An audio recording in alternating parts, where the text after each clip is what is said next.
Illumina Pro version 3 ay so ito unboxing natin. Actually nabuksan ko na siya kanina sa YouTube na nire-review nito. Napakalakas nito. So yan yung mag-i-install nito. Yung kalakihan niya siguro mga, kung hindi ako nagkakamali, kung yung horn sa mini drive, almost 2 years lang sa kanya, nasira na agad kasi pinasabay niya or siya. Napakaganda. So then Sputnik na word kasi ay nakuha ko yan sa raffle tayo. So abutin muna natin.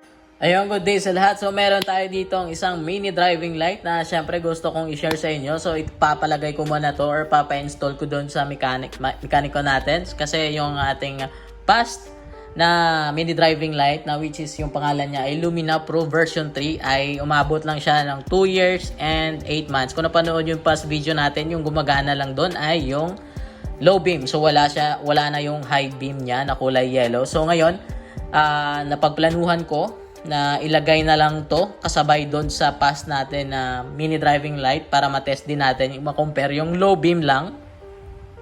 And sana ma-install siya ng mabuti and syempre matibay, no? So kasi expert naman yon yung naglalagay ng mga wirings sa mga motor namin.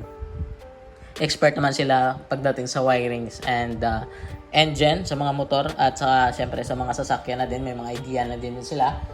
So ito, unboxing natin. Actually nabuksan ko na siya kanina.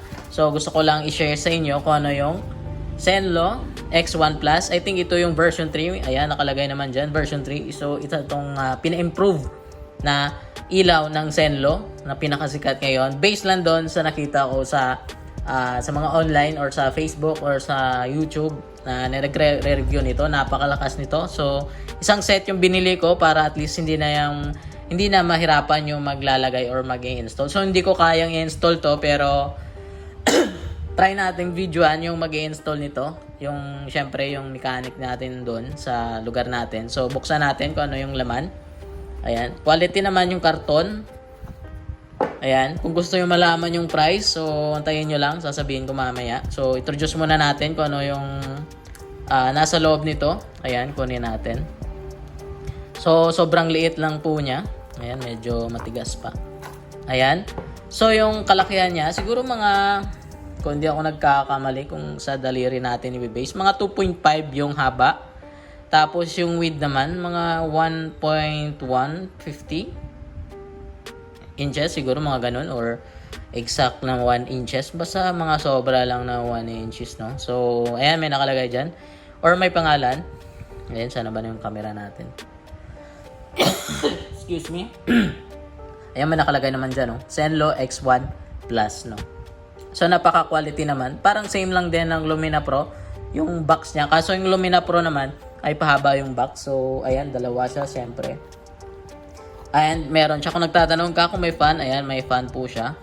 So, wala pa akong idea sa mini driving light na to. So, gusto ko lang introduce muna sa inyo kasi hindi ko pa naman sigurado kung anong fully specs nito. Pero waterproof siya. Nakalagay dito, waterproof, IP68, 1 year warranty. Supply niya is 9 volts to 24 volts, high power. Tapos, version 3. Tapos, ano pa ba? Ang importanteng ano dito. Ay, dito pala. Luminous, super hell. Ayaw ko bakit luminous super hell yung tawag. 3,500 to 5,000 lumens. Lifespan niya is 30,000 hours. Powerful listing stroke niya. Ito naman yung sa fan siguro. 12,000 RPM. So malakas siya. So, anong kept temperature niya? Siguro ito yung 50 to 60. Pag nag-more than siguro ng 60 Celsius ay aandar yung fan. I think, in theory, siguro ganun.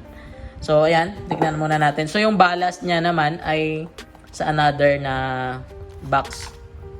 Isang box lang sila pero may sarili din siyang I think yung mga bracket, hindi ko kasi na-open to. So, yung bracket siguro nandito din. Yung bracket para mismo dito sa driving light, no? Iba naman yung bracket na nakalagay sa motor natin. So, same bracket pa rin yung gagamitin natin doon.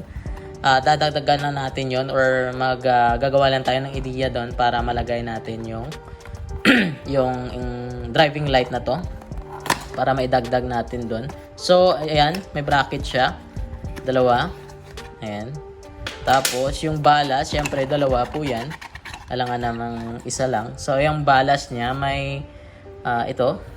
Okay naman. Quality naman siya. May pangalan din. Zenlo X1 Plus. So, hindi talaga sila nagkakamali sa kanilang mga product. Kasi marami kasing variation yung Zenlo. So, ito, may pangalan pati yung kanilang ballast. I think ballast yung tawag dito. Correct me if I'm wrong. Meron siyang 4 na wire. Black, red, yellow, and white. So, pwede siyang pagsabayin dun sa horn. Meron kasing driving light na hindi pwedeng isabay sa horn. Pero ako, hindi ko to ipapalagay or i-connect sa horn. Kasi sa base lang doon sa mga nakita ko or sa mga nakakilala ko na merong driving light na pinalagay din nila yung, kumbaga, kinonect yung horn sa mini driving light. Sa ano lang to, sa personal ko lang na thoughts. Hindi ko din ipapalagay to sa kanyang horn o ipapasabay or gagamiting passing light, no. So hindi ko gaganunin para tumagal yung lifespan ng isang driving light kasi meron kasing mga mini driving light na hindi pwedeng gamitin sa ganun. Meron din naman siguro mga mamahaling mini driving light pwedeng gamitin pang passing pero mas matagal, I think lang in my theory, mas matagal po yung mini driving light kasi napatunayan ko naman yun sa Lumina Pro version 3 natin. Kasi yung kaibigan ko ganun din. nagpalagay din siya ng Lumina Pro sa kanyang sniper. So hindi tumagal, umabot lang sa kanya mga almost 2 years lang sa kanya, nasira na agad kasi pinasabay niya or pinakonect niya yung horn at saka yung driving light. So I think low beam yung ginagamit niya kapag nag-horn, mimix. I think nagsasabay. Correct me if I'm wrong, yung word na nasabi natin. I think nagsasabay. Ayan. So, balik tayo dito. Basta yun yung wiring nito ng ballast. Ayan. Kita nyo naman. Siyempre, dalawa yung driving light niyan. Tapos, may dinagdag ako. So, ito lang option. Kung bibili ka ng X1 Plus, mas magandang orderin mo na din sa kanila. Meron kasi silang choices na walang ganto. Meron ding may ganto. So, ayan, buksan natin. Ito yung mga wires niya na dala doon. Ayan. So, meron siyang 3. Ewan ko kung ano, nalimutan ko na. Basta ito, alam na to ng maglalagay. Ayan.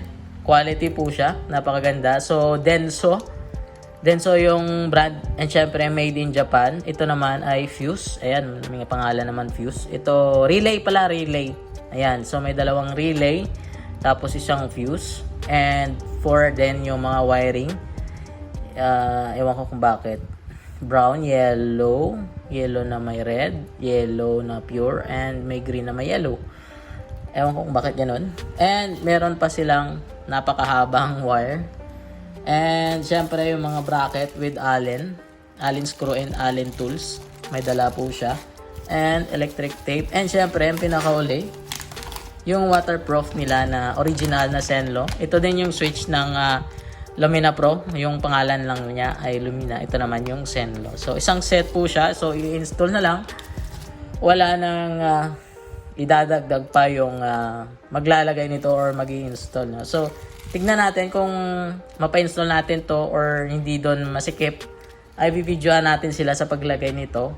Or iti-test na lang natin siguro in the next video siguro kasi medyo mahaba na tong video na to. So, follow nyo lang and siguro follow nyo yung Facebook page ko, Sputnik Moto. Yan lang siguro sa video na to. At least na-share ko kung ano yung Zenlo X1 Plus and then kung bibili kayo or ako muna yung magte-test tapos kung maganda siya, i-recommend ko and syempre magbebenta din tayo dito sa munting shop natin, dagdag na dito sa ating munting shop. So, kung di ka pa nakapag-follow ng Facebook page namin, follow nyo lang, Cycle Speed Iloilo at saka Sputnik Moto. And syempre sa YouTube channel natin na Sputnik Moto din. At sana makapag-raffle tayo. So, abutin muna natin yung target natin dun sa YouTube channel natin. So, marami pa tayong video, marami pang helmet ako na hindi pa na review para sa inyo. So, yun lang sa video na to. Salamat sa pagpanood. Peace!